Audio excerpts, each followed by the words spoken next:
Ever pinch pennies all year for that one family vacation only to feel the budget blues afterwards? If so, I was just like you. After 3 vacationless years, I stumbled on credit card rewards travel and cracked the code to amazing vacations that I could actually afford. Welcome to Wonderland on Points. In this podcast, you will discover how opening credit cards strategically can save you thousands on travel. We're not just dreamers anymore. We're 2 adventurous moms turning dreams into reality. Join us as we spill all the points and miles secrets.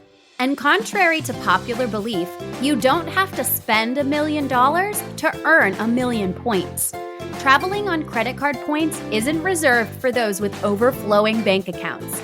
It's for everyday people like you and me, learning to turn routine expenses into free travel. Consider us your points travel guides. This is Wonderland on Points. Let the adventure begin. We're back on the Wonderland on Points podcast. Joe, how are you doing, girl? Mary Ellen, I am fantastic. I am just sitting here with my sparkling water. Yeah, this is a commercial for Spindrift. No, I'm just kidding. But seriously, Spindrift, if you want to sponsor this pod, I drink like 1,000 of you a week. So you had an exciting week because you got a new credit card. Oh my gosh. I am so pumped. And really, this is thanks to you and thanks to the people we've had on the pod really talking up Amex, because I have to say, I always felt like American Express was a little bit of like a fancy person's card. Like, I work for people with American Express cards, and it felt like a big deal. Like when they would be like, here, use the Amex for this purchase, you know? And now I have an Amex Gold. And I'm really excited about it because I put this in my Instagram stories today, although this podcast episode is coming out weeks from now. So you probably missed those and don't know what I'm talking about. But 4x points on groceries was my biggest selling point here. Yes. I mean, that's a lot of points. We spend a lot on groceries. The biggest thing that I was disappointed by is that I realized this morning I can't use this card at Costco. I do so much of my grocery shopping at Costco. So this is a problem. But what I did figure out is that if I do it through Instacart, it still counts for the 4x points. So I'm going to kind of compare prices. I don't want to spend more on groceries because I'm using Instacart because they do tend to inflate. But I do have the Instacart subscription that came with Sapphire Preferred. Okay, yes. So I have Instacart through that. So I get the free delivery and all of that kind of stuff, or the free pickup. So I'm gonna see how I can hack this. But I mean, I do, we do Aldi's. We have something here called Schnucks. Like, there are other points to be had. But I'm really excited about this card. It's a fantastic card. The annual fee is high, but it's totally easy to offset that with the benefits. So you, Mary Ellen, you talked me into it. I was messaging you and I was like, tell me why I should get this card. Like, sell it to me. And then I clicked on your link and it was 90,000 welcome offer points right now. So, I just had to go for it. And I'm excited. I got to tell you, you don't even know yet. So far, you just applied. This is literally breaking news, brand new. Yesterday. When you get that card in the mail, it's funny that you talk about it being a fancy person card because it's heavy. It's one of the heavy cards. So I like to take my heavy, fancy gold credit card to Aldi and do my shopping. And 4 times points on that, 4 times points on all groceries, 4 times points on restaurants. And I do tend to eat out more than I should because I hate to cook. So we do a lot of eating out. So I feel like Amex points for me add up so quickly. That in conjunction with being able to use earn Rakuten points, earn Amex points through Rakuten, they just build so quickly. So for me, one of my selling points to you was that Amex Gold is one of the cards that stays in my wallet. So a lot of times people who do points and miles, they will have a lot of different cards, but they don't necessarily keep all of those cards with them all the time or use all of those cards. But the Amex Gold is a staple. I have my Chase Sapphire Preferred. I have my Amex Gold. Gold, and then I have my Venture X. And those are kind of my three. I have one from each major family. I guess I don't have a city card in there, but those are all staples in my wallet. So I think you did good, girl. 90,000 for a sign-up bonus. That is really good for Amex Gold. Yeah, I'm really excited. And something you didn't even know, so I'm wondering if it's new, is that they allowed me to see if I was approved through your link before they did a hard credit inquiry. So I filled out the application and it said, "Congratulations, you're approved." And then it lets you accept the card. And if you accept it, then it does that credit check, which will give you, like we've talked about, a temporary ding of your credit. But that's little in comparison to how much it's going to go up because you're just expanding your credit limit and your utilization and all of those things. We've talked about it before, but that's a really cool feature. So if anybody is interested in this card, we're going to link it up. You know we will. Well, today we have an exciting guest on. We'll kind of switch over. We have Yes. a girl on that I have been following online for honestly as long as I have been in the points game. She was one of the very first people I found. I don't know how I found her account, but I found it and I have followed her ever since. And she loves national parks travel, which maybe that's one reason I found her, because that really speaks to me, and our family loves to visit the national parks. So today we are going to dig into three more of the national parks: Arches National Park, Canyonland, and Capitol Reef.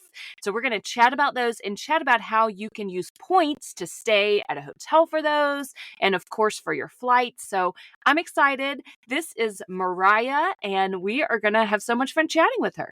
Mariah, thank you so much for joining us. I have been following you for a long time on social media. So everybody go check out Mariah at Points for the Memories. You are going to enjoy her content.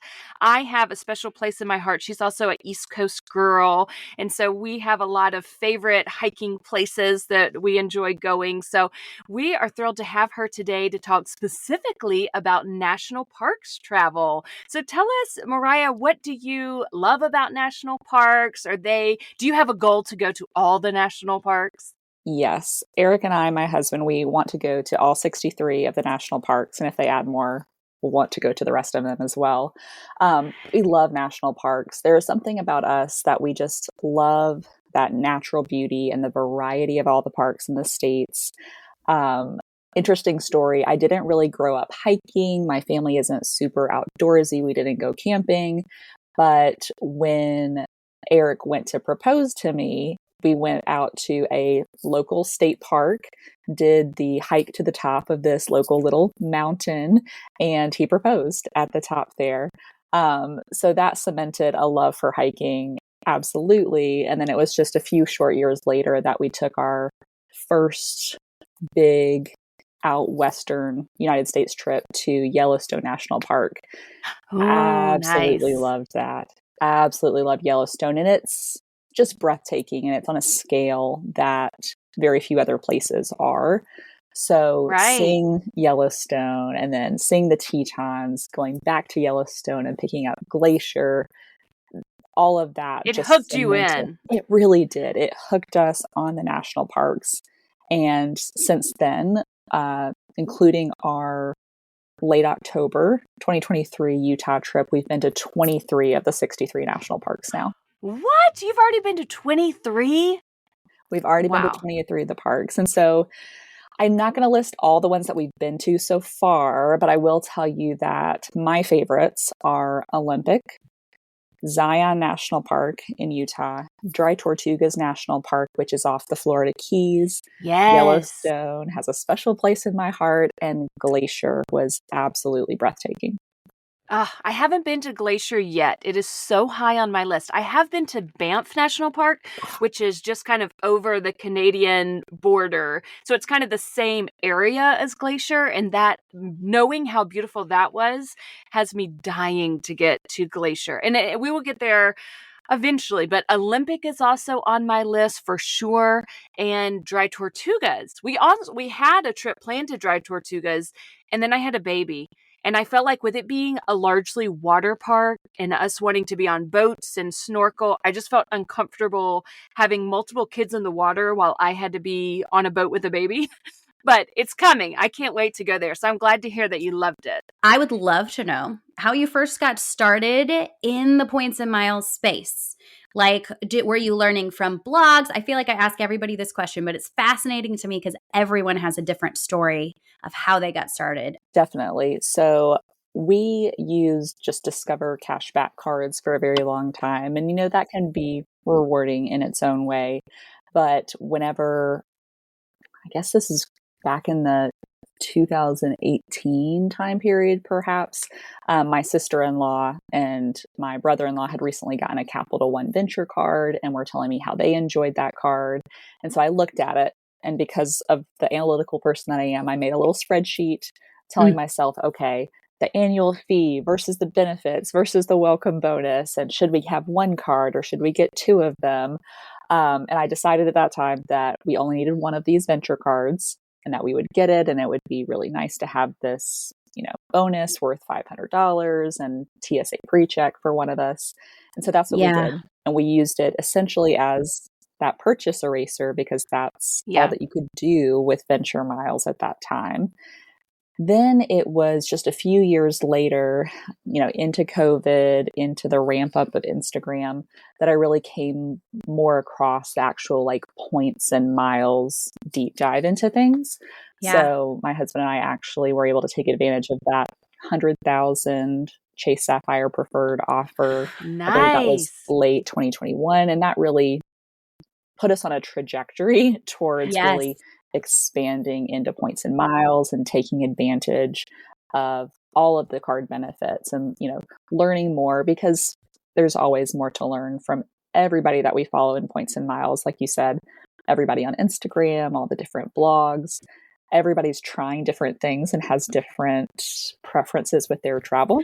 So I really started with that Capital One Venture card and just the travel purchase eraser, but have learned a lot more.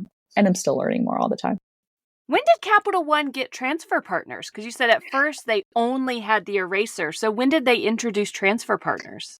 I believe that was in that late 2021 time period. Wow. Because I feel like I wanted to get the Chase Sapphire Preferred, decided to downgrade my Venture card to a Venture One card, which is no annual fee. And I believe it was right after that Capital One got transfer partners. And I don't believe you can transfer anything from a Venture One. Well, if you only have the Venture One card. So I was like, oh no, was that a mistake? But it's worked out fine. I have the Venture X card now, so I can combine points and, of course, use the transfer partners. That is actually a really fascinating story because you sound like you did a lot of it yourself. You really dove in and did all of the learning. I had a coach in my mom, which is wild because my mom is the one who raised me to be very conscious of credit cards and very conscious of debt. And we just don't mess with this stuff. We're super frugal. So the fact that she was somehow talked into this world by a friend was a wild experience. And then she brought me along into it. But you really you just kind of heard about it and went for it. And I find that to be very impressive. This is slight derailment. I saw that you were just in Italy recently. Is that accurate? Was that a recent trip or maybe they're just recent posts? That was last May. It was wonderful. That was my dream 30th birthday trip last May. It looked so incredible. Tell us how you got there. Yes. So I wanted to experience international business class for the first time on that trip. So we did fly Emirates from JFK to Milan. That was amazing. And then we worked our way south in Italy and we ended up in Rome and we took KLM business class from Rome back to JFK. It was a wonderful experience both ways. Which one of those was your favorite between the two airlines business class? Definitely Emirates. Emirates definitely has much more of a luxury feel to it. I imagine it can depend on which plane you're on. I'm no expert in all that, but it was a very, very good experience between JFK and Milan at that time. From Rome back to JFK on KLM, you could tell that the plane itself was quote unquote an older product.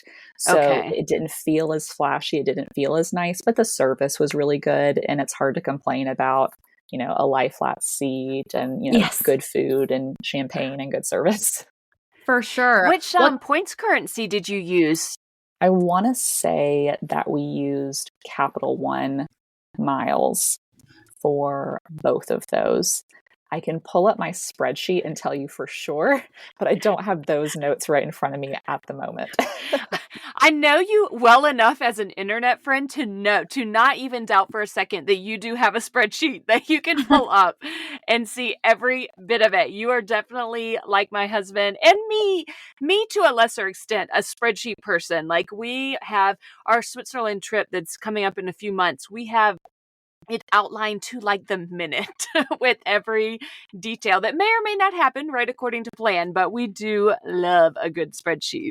Absolutely. The more detailed your plan is, either on the budget side or the itinerary side, to me, when I feel that preparation, I feel you're giving yourself the best chance of succeeding, of, being in budget, of having a nice time because you've planned out these experiences. Not everybody is the same, and that's okay. But that's really what I need to feel prepared for a trip. So, turning back to domestic travel and the national parks, we want to focus in on some of the fantastic parks over in Utah. I know recently you've been to Arches National Park, Canyonland, and Capitol Reef, which are awesome to do in just like one trip because their proximity to each other. So, tell us first, like, how did you get there? Like, if someone wants to visit those parks, where should they fly into? Did you find point deals for those flights?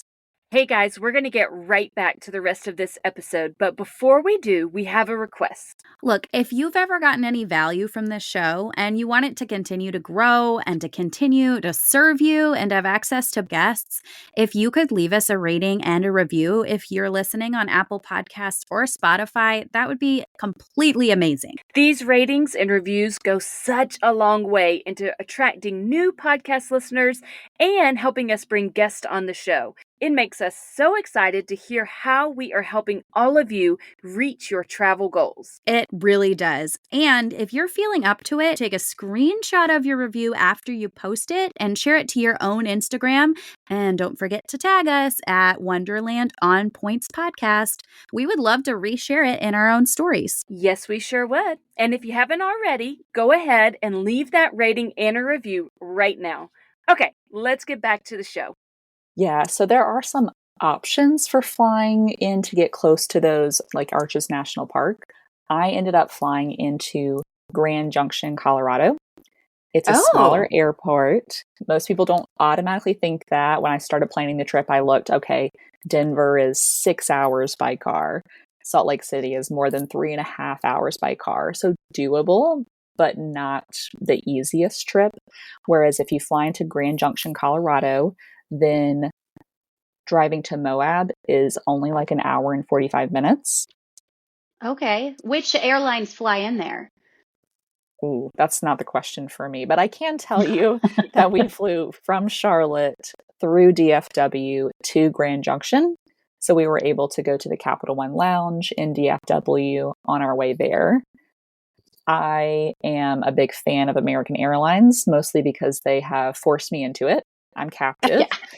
When you fly out of someplace like Charlotte, that's a big hub. You just don't have that many options. So I try to prioritize getting American Airlines status, American Airlines miles. So ultimately, what I ended up spending were 30,000 American Airlines miles on round trip flights for 2 people to Grand Junction, which is fantastic. That's 7,500 miles per person per leg. That's Wow. incredible.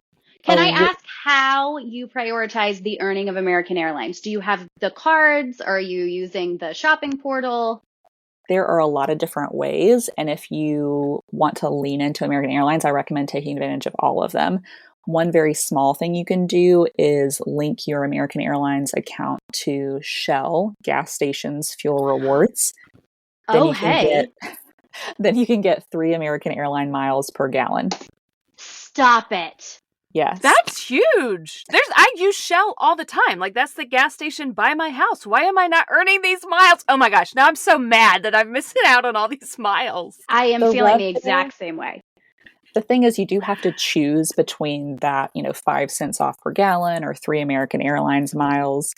But definitely for those of us in points and miles, it makes sense to choose those 3 American Airline miles per gallon because they're not just award miles that you can use for flights. They're also loyalty points earning towards status as well. Oh, wow. Yeah.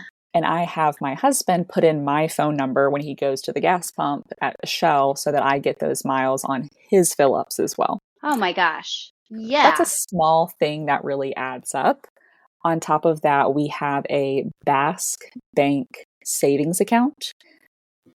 The interest rate, the American Airline miles you earn as interest on that account, it varies a little bit with interest rates, but I believe right now it's 2.5 AA miles earned per dollar over the course of a year. So that can certainly That's add up. great. One thing to note, though, is that Basque bank account earnings, they don't count as loyalty points, but they are those American Airlines miles that you can use for flights. Okay. Okay. That's good to know, but still worth it. I mean, that's kind of just like a passive thing. Set it and forget it. Love it. Exactly. Set it and forget it. And another great thing that I learned about those AA miles you earn in interest from the savings account is that the bank / the IRS value those as much less than I value them as far as using them for flights. So when you go to pay taxes on earned interest, you pay less taxes on these American Airline miles than you would earn on an equivalent amount of cash, if that makes sense. That's great. Yeah, no, that's amazing. Because I think people get a little upset about having to pay taxes on referrals and all of that kind of stuff. But hey, if you're paying less than you would on the cash back, but you're probably getting more value in terms of what you're buying with your points, sounds like a win-win all around to me. Definitely as well, using the American Airlines Advantage e-shopping portal. That is a great way because you're earning those AA miles, but you're also earning the loyalty points towards status as well. And Simply Miles is a similar program, but you must link a MasterCard in order to take advantage of those Simply Miles offers. Okay, that's very, very good to know. So you fly in on American Airlines to this small airport in Colorado. Colorado, right? Yes. Yes, And Grand Junction, then Colorado. you rent a car, I'm assuming, Yes, and I did. drive. Yes, we did rent a car. I will say for most national park trips, renting a car is essential.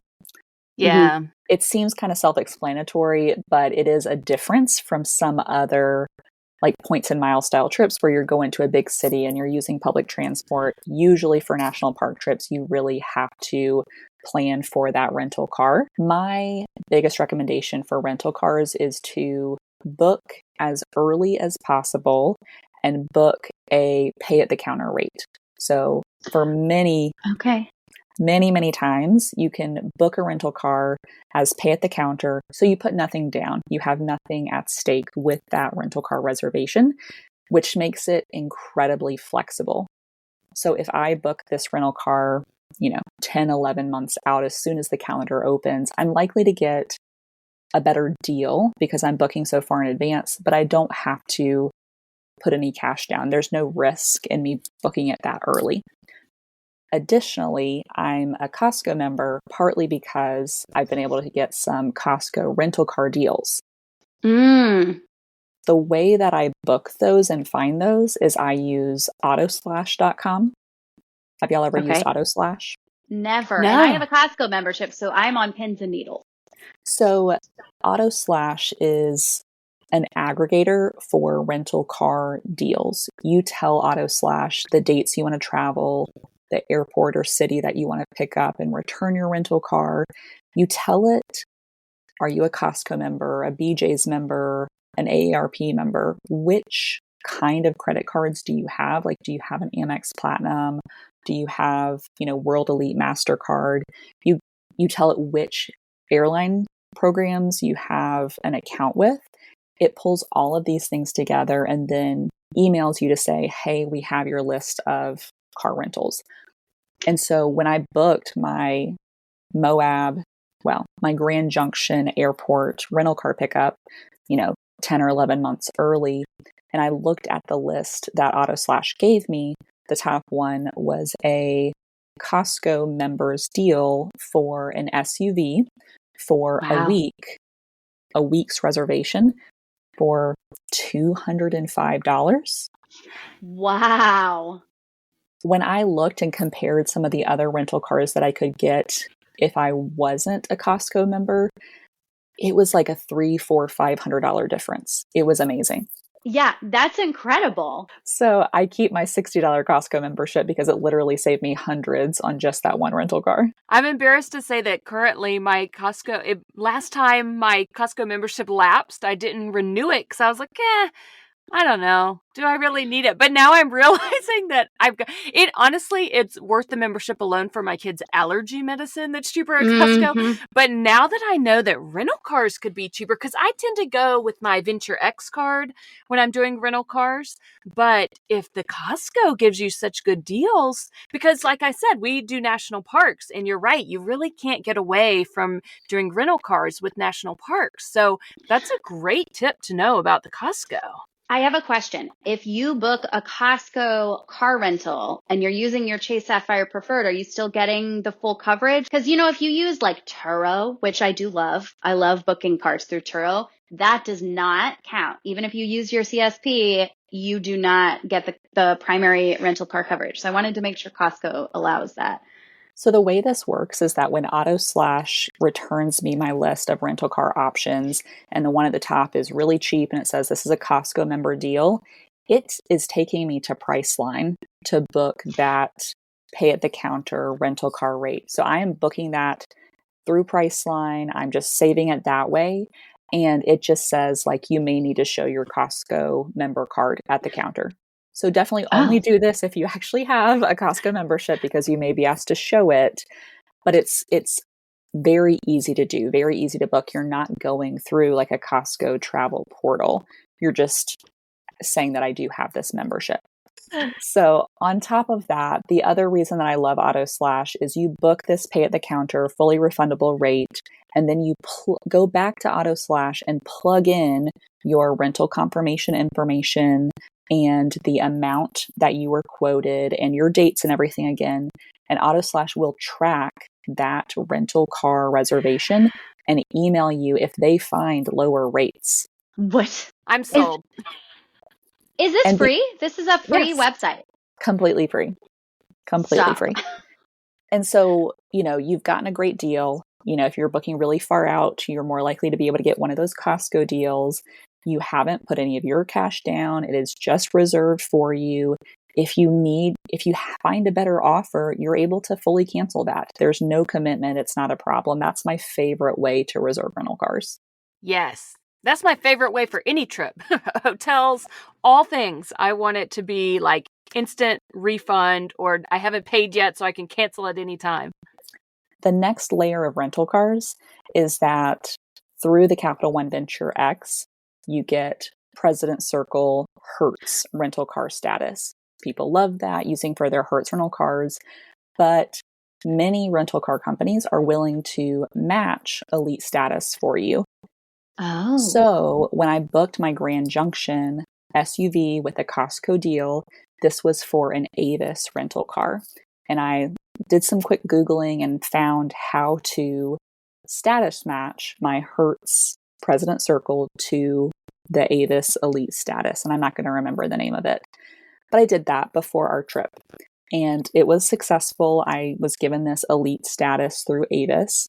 So when we got to the airport in Grand Junction, we were able to pick up our rental car, about 5 or 10 minutes before the counter officially opened, because the person there was nice and said, "Oh, you've got elite status. I'll go ahead and look this up for you." And so we were on our way without having to wait. That was perk 1.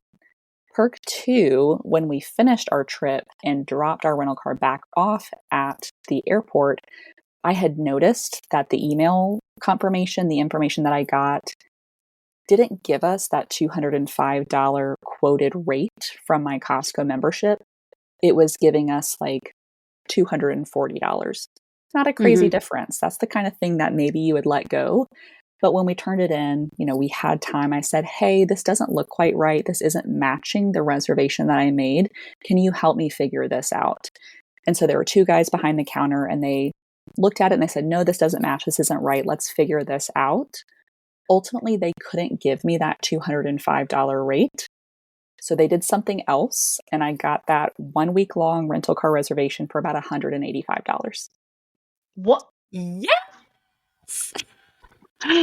I'm convinced that happened because I had that mark on my account of Avis Elite rental car The status. status. Yes. Yeah. So they wanted to make sure that we had a good customer experience and that we weren't overcharged because of that.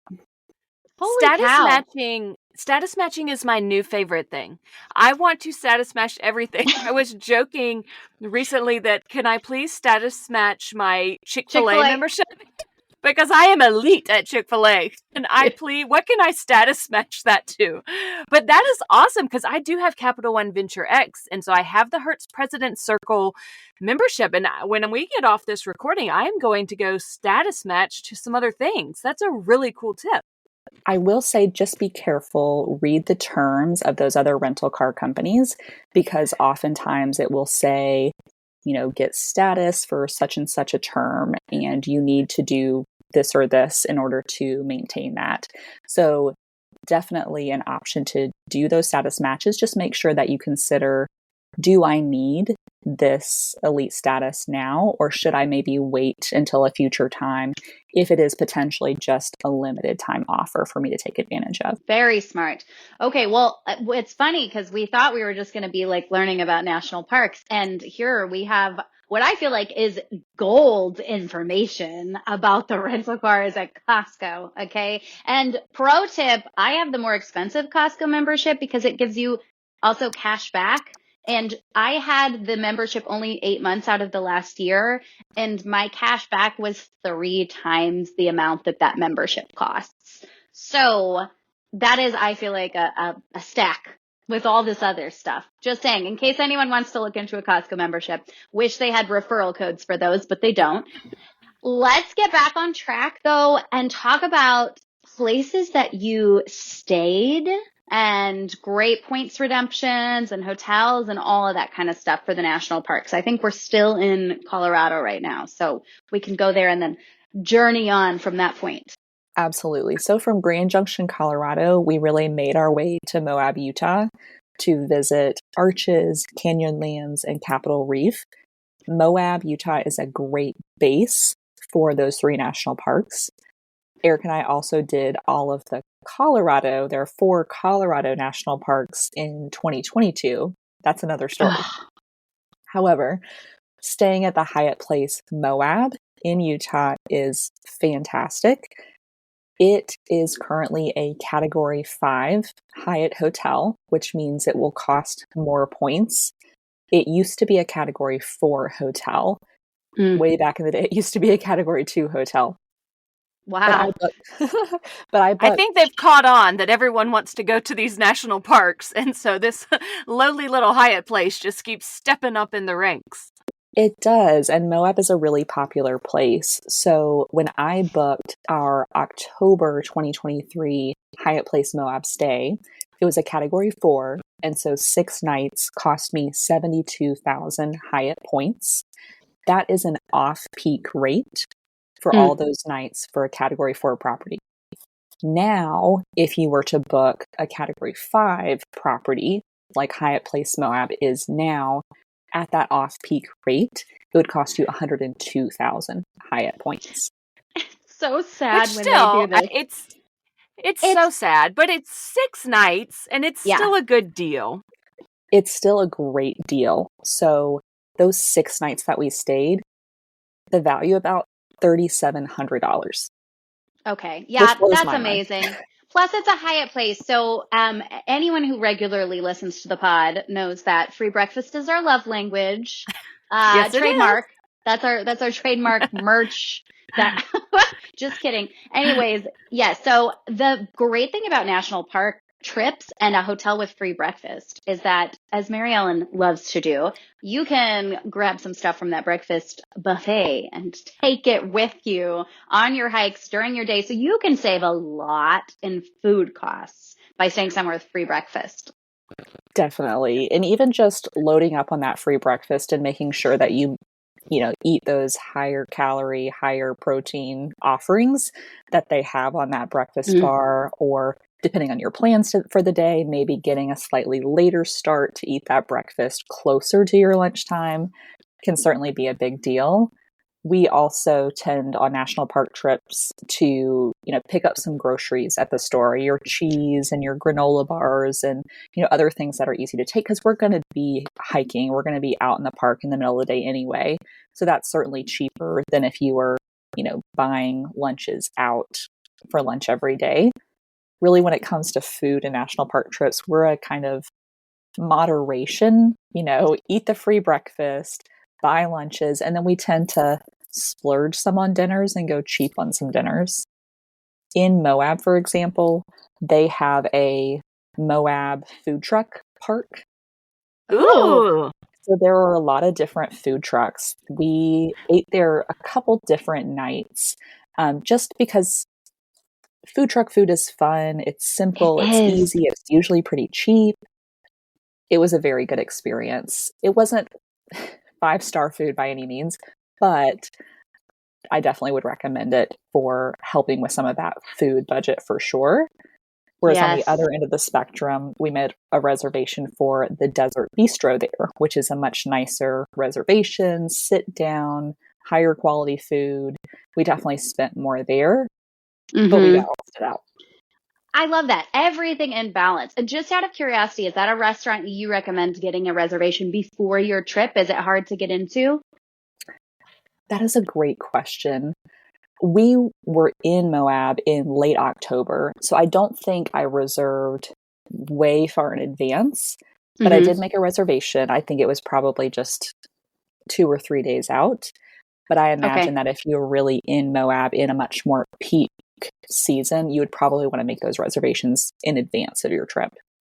Yes, very good to know, because sometimes when people are going highly sought after places, there are restaurants that you have to book like months out. Like as soon as you book your hotel, you need to book your restaurant. So I will to say know. the Hyatt Place Moab is something that you should book pretty far out because there's not a lot of options right there. And so that is one hotel that, as far out as you can that you're going to plan this trip, you should go ahead and book that hotel.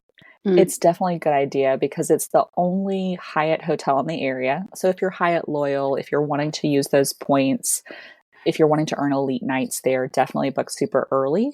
There are some other hotel chain options in the area, like some Marriotts and some Hiltons, but who wants to stay there? Just kidding. No, you're on the right podcast because we love Hyatt. Although I did just get my Amex Gold and I found out it does that 1 to 2 transfer to Hilton. So I have been looking. All right. No derailments here. Keep me on focus, Mary Ellen. I know. I'm usually the one who's like, bring it back in. Bring it back in. Well, tell us about some of the actual parks. So let's start with Arches. What did you love about Arches? Arches is a great place to start. It is the closest park to Moab, Utah. And I usually, when I'm thinking about how far things are, I try to look at, okay, where is the visitor center? Where are you actually getting into the park? Arches National Park Visitor Center and some of the closer sites, they're very close. It is very important to know that for Arches during peak times, it's either March or May to October, you need a timed entry reservation. So look at the National Park website for all of those rules. It's like between 7 a.m. and 4 p.m. Because Arches is popular, and it's popular because it is beautiful. It is a wonderful place to go. We had a wonderful time there. Delicate Arch is a very popular hike in Arches National Park, but for good reason.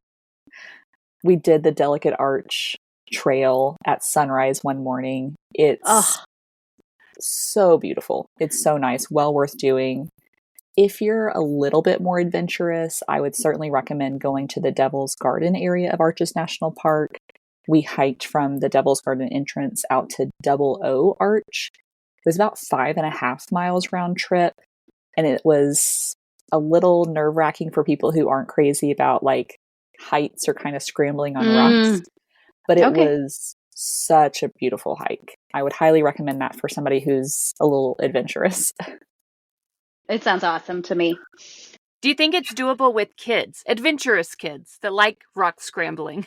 Yes, if you do have adventurous kids, if they're outfitted with the right shoes, it's worth it. I think the most nerve-wracking part is there is this area where you have to scramble up some rocks on kind of a spine. Can you imagine what I'm thinking? It's kind of like a narrow area that you have to climb up, and there's not handholds and there's not stairs. There's nothing. It's just the rocks. And so that personally made me a little bit nervous. But it was worth it to get up the spine, to get further up in elevation where you could see the mountains around in the distance, and you could also see the way that arches the geology. You have these big stretches of rock, and they're weathered away in these fins, which are like long, narrow stretches of rock, and the fins stay stable for some time, and then as they're worn away, that is what gives you the arches. Wow. It's so hard to picture, but learning about it and seeing it over and over in the different visitor centers, you can imagine how you have these, okay, this is solid rock, and then it breaks apart, and then you have the fins, then they wear away, and then you have the arches, but you can really see that from above on this trail. That's cool. The different steps in that development of the arches. That is really cool. Yes, I love that kind of stuff. Give me all the geology. Let's, so which one, unless you have a third hike you want to give us there, what's the next park that is the next closest to Moab? The next closest to Moab is Canyonlands. You need to know that Canyonlands has two distinct areas. The closest to Moab is the Island in the Sky section. You'll drive about 40 minutes to get to that visitor center. The other section of Canyonlands is called the Needles section, and that's about an hour and a half away from Moab. So you definitely are doing some driving for these national parks, but it's totally worth it. And Moab is still a good jumping off point for Canyonlands as well. Okay. Would you, if people only had time to see one or the other section of that park, do you feel like one really comes out on top, or you say, don't do that, see them both? If you can, definitely see them both because they're different. However, if you only have time for one, certainly Island in the Sky is more popular and definitely worth doing. The best trail in Island in the Sky is very popular. It's the Grand View Trail. It's well named. It's only about it's only about 2 miles round trip, and you are walking along the steep canyon walls. So it's very dramatic. And not only do you have these steep walls that you're walking along and looking down, but you look off into the distance and you see how the land is flat for quite a while, and then you have yet another canyon deep jutting in there. That sounds so incredible. And on top of that, there are mountains in the distance. So it's just this amazing different levels of depth. I see why they call it Canyonlands. It's so many different levels and layers, but the Grand View Trail is a great way to feel some of that depth to Canyonlands in that Island in the Sky area. That sounds like heaven. I know. The parks, I have not been to these parks. I have been to Utah to Bryce Canyon and Zion. And Bryce Canyon, especially to me, felt like I was on another planet. Like it was so different than anything I've seen as an East Coast person. You know, I've spent all of my life living up and down the East Coast. And so it was just mind blowing to me. And I'm imagining Arches and Canyonland are like that they just are so different than anything I see on a daily basis. Exactly. The first Utah National Park we went to was Zion back in October 2021. We loved it. We knew we had to get back to the rest of the Utah National Parks soon. which is what inspired this trip. It's Yeah. so completely different from the East Coast. It looks amazing, and I've never been, but my fiance used to drive trucks as a job way before I ever met him, and he has driven through Utah, and he always talks about wanting to go back. So, although this will not be our honeymoon trip because we're going somewhere tropical, this is definitely one that we need to take together and do some hiking. It sounds so amazing. I'm curious, switching gears to Capitol Reef, why is it named that? Because it makes me feel like it should be near water. Do we know? If you don't Yes, know, it's okay. Oh, you do know. Okay. absolutely. And I kind of Love it. saved the best for last. There are probably a lot of Ooh, opinions on this, but Capitol Reef was really cool to me. It is about a 2.5 hour drive from Moab. So it takes quite a while. That's a long way round trip if you're staying in Moab, but it's worth it. Number one, the reason that it's called Capitol Reef is two different reasons smushed together. So when you look at some of the geological rock features, there's some of them that are like domes. And I think there's one in particular called like the Capitol Dome or something like that. But it reminded people who were going that direction and settling of the domed buildings in the US Capitol.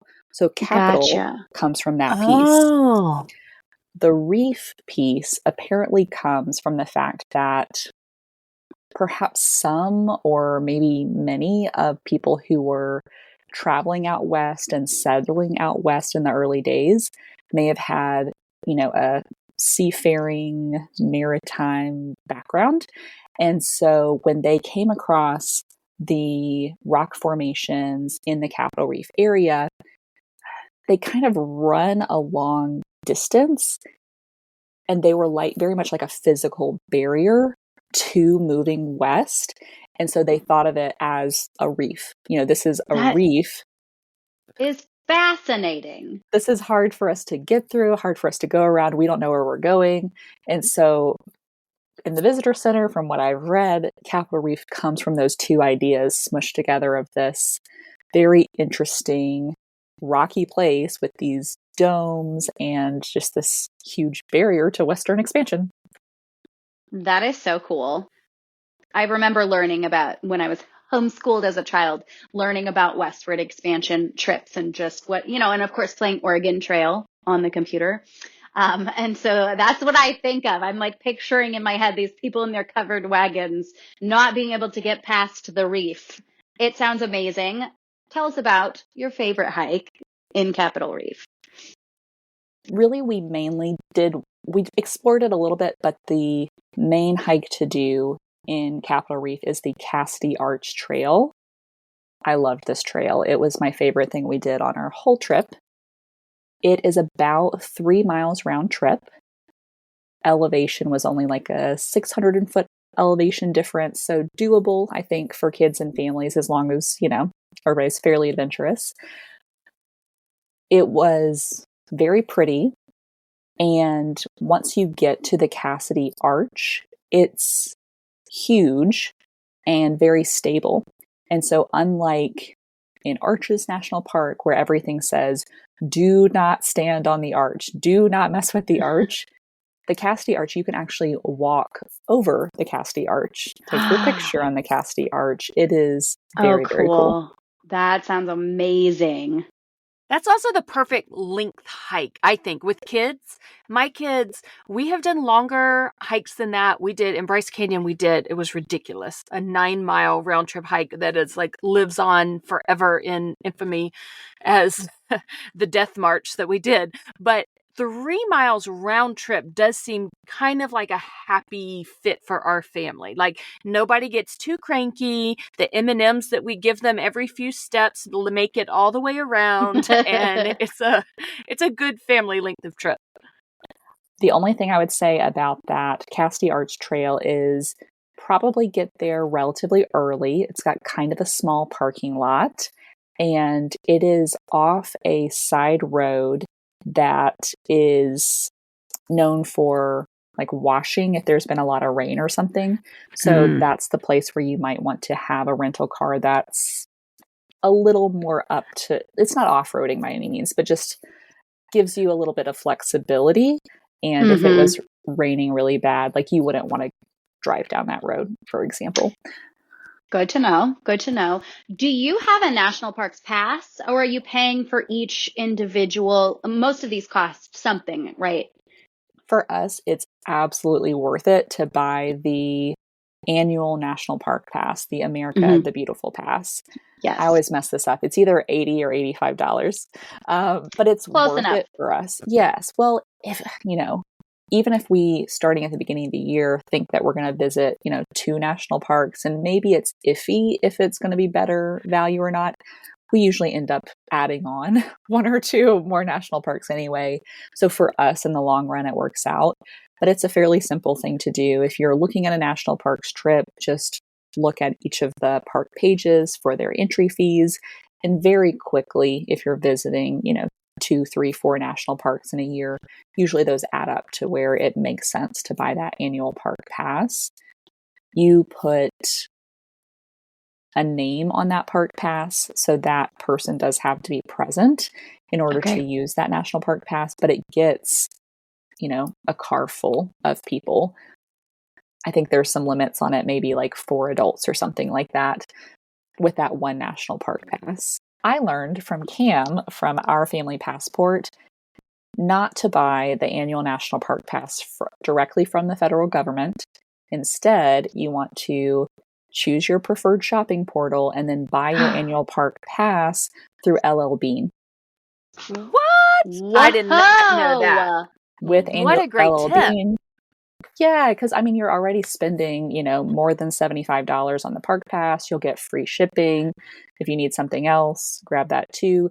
But then you're getting at least a few, Amex points through Rakuten or whatever your preferred shopping portal back, instead of just forking over that $80 to the government. Yeah, we love a stack. Absolutely. Yes. Just get a little cash back on something that you're going to pay for anyway. That's the whole idea of stacking anyway. Exactly. This brings us to a good question. Do you have any cashback apps or things that you use to save money for food for your trip? Like maybe Fetch or something like that you could buy gift cards with to then use on your trip? I do use those. I won't say they're like a game changer for me. Like, I'll occasionally upload to Fetch. I've got cards linked to apps like Dash and Drop and Rakuten, because that's passive, fairly passive to get those points. I won't say that it's game changing for me. When it comes to shopping portals, Top Cashback and Rakuten can both have some good cashback offers. Those can be really helpful for people. But when it comes to a cashback portal, a shopping portal, I tend to lean towards the American Airlines shopping portal because it's helping to earn status. Or when I use Rakuten, I have it linked to my Amex account, so I'm earning those Amex points for travel. Those are great. So we've talked about the parks, how to get there, where to stay. Switching gears to just traveling on points in general, do you have, clearly you're a spreadsheet person. So do you have tips for helping to keep people organized and make this less overwhelming? I think you really seem very organized. We all want to learn from you. That is so kind. So I am a spreadsheet person, and I think that budgeting out trips, using points, using miles, using cash is a great way to stay on track and try to make sure that you're putting your money where you want it to go and you're not overspending on something that you don't value. I personally have a points for the memories trip budget spreadsheet that helps to break down the different categories of the kind of expenses that come up on trips.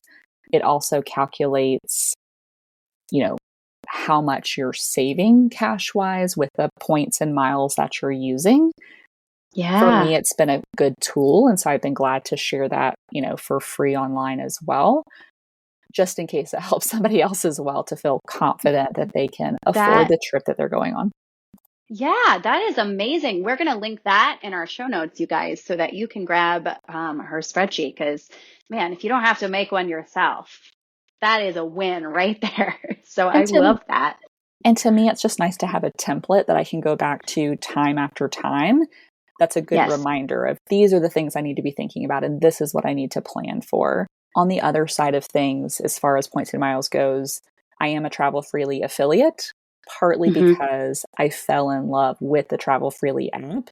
It really Yes. helped to give me that confidence that I needed to say, yes, I can keep up with the credit cards. It helps to remind me of annual fees, remind me not to miss the minimum spend requirement to actually earn that welcome bonus. It helps, keep track of my Chase 524 status. All in one, it's a great tool. So I am an affiliate because it is such a powerful tool, especially for beginners and points and miles. The other thing that I highly recommend is to do something to keep track of actual balances with your credit cards, because having, 10, 15, 20 credit cards in this space is so powerful for points and miles, but it can easily get overwhelming. There are a lot of tools for that. I've used YNAB, You Need a Budget, YNAB, for many years. Love that app. It's a paid program. Yes. And it is one where you budget all of the dollars and cents that are coming into your account and going out of your account. And that doesn't work for everybody. But personally, having a place to track all the purchases that are going on my credit cards and all of the payments that are going on my credit cards is invaluable. Yeah. Because the number one thing about points and miles is that you must pay off credit cards in full every month. You must not be overspending, because if you're paying interest on credit card debt, it's negating the value that you're getting out of those points and miles. Preach, girl. I say all the time, guys, if you are paying interest, you're not traveling for free at all. You are just paying for it with your interest. So don't do it. I love that. That is some of my favorite advice. And I love that this community encapsulates so much more than just travel. It also really helps people be budget conscious and think about their futures financially and their financial independence. And it has only made me a much more structured, organized, budgeted person. And so it can be overwhelming, but if you have the tools and you're using them all and you're following, people like you that are just so good at explaining and articulating how to use these tools and how to get these trips, it can really shift your lives dramatically. So I am just so grateful that you came on today to tell us all about these amazing parks and how to get there. And I'm wondering if you have any creators that you want to shout out that our listeners can go follow to help them even further. I will absolutely shout out Joanna, because she is one of the sweetest people. Do y'all follow her? Do you know her? No. She is fantastic. She is good with points and miles. She is great with various cash back and coupons. She also does, giveaways, because she is such a very generous person. But she's also excellent at travel guides and explaining to people, these are the things that you want to see in this location. So it's a really good mix of points and miles and coupons and offers, but also, traveling and the things that she and her husband like to get into as well. So her name is Joanna. Her name is Joanna, and she's joyful of travels. Okay, well, I mean, obviously, I'm partial to a Joanna. You don't meet a lot of them. So love that. Going to be following her for sure. And we will link her in the show notes. And her name just makes me so happy. Like, not her Joanna name, her Instagram name. They both make me happy. Who am I kidding? She's wonderful. She deserves all the love. Well, thank you so much, Mariah. I have been looking forward to this for so long. I want to plan a trip to these parks, and so it was really helpful to hear from you. And I feel like now I have so many more tools. I was not even looking at Grand Junction as an airport, and so I'm glad you put that on my radar. It did remind me of one last question before you go. I have been dying to get in one of those Capital One lounges, and you said you flew through DFW, so you got to go to the Dallas Capital One lounge with your Venture X card. Was it amazing? I do love the Capital One lounge. It's fantastic. I've been there several times now, and on this trip back from Grand Junction and Moab, we actually accidentally met up with my mother-in-law, who was traveling from the Midwest as well. So between Eric and I, we were able to get also my mother-in-law into the lounge, and she really enjoyed it. The cocktails are well done and delicious. They have, your sodas and your coffee and everything as well. They do a really good job on the food. They have individual servings, and it's just such a good variety. You've got good vegetarian options and good meat options. You've got things that are, on the more indulgent side, even as far as the food, like, creamy mac and cheese or something and fried things. And you have things that are definitely on the healthy end, like your quinoa and your salads and all that. So oh my gosh. They have an extremely good variety, and I do think that it changes as well, so it's not constantly the same thing.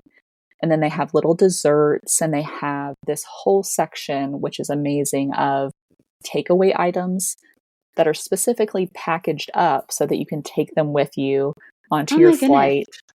Absolutely. So imagine that you stop at the Capital One Lounge, and then you've got, a 5-6 hour flight ahead of you. You can take some of these snacks and you're good to go.